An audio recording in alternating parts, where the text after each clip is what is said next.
Jajaran Kepolisian Lalu Lintas Polrestabes Makassar dan Samsat Kota Makassar mulai aktif melakukan razia pajak kendaraan. Seperti yang berlangsung hari ini, Senin 7 September 2020, razia kendaraan difokuskan di Jalan Boulevard, Kecamatan Panakukang, Kota Makassar. Dalam razia ini, satu persatu kendaraan baik roda 2 maupun roda 4 diperiksa petugas. Selain pemeriksaan fokus ke pajak kendaraan, pemeriksaan juga menyasar kelengkapan berlalu lintas para pengendara. Hasilnya, terdapat beberapa pengendara yang terjaring razia. Pengendara yang melanggar kemudian digiring ke posko yang telah disiapkan untuk dilakukan penindakan. Khususnya untuk penunggak pajak, Samsat Kota Makassar memberikan penindakan dengan 2 opsi kepada pengendara, yakni membayar tunggakan pajak di tempat atau diberi surat tilang.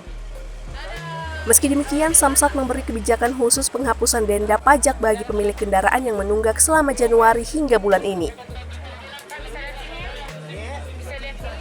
Sekarang kita hanya berlakukan 2, yaitu bayar di tempat atau tilang. Cuman ada kebijakan karena ini terkait dengan COVID, jadi kebijakannya itu diberikan untuk wajib pajak yang baru menunggak beberapa bulan, terkait juga dengan kebijakan Pemprov untuk pembebasan denda. Jadi sampai September ini wajib pajak yang jatuh temponya Januari sampai September 2020 itu kami kasih kebijakan untuk surat teguran saja. Jadi selama belum 1 tahun tetap kami akan berikan teguran. Yang sudah lebih dari 1 tahun itu kami arahkan ke pihak polisi untuk ditilang.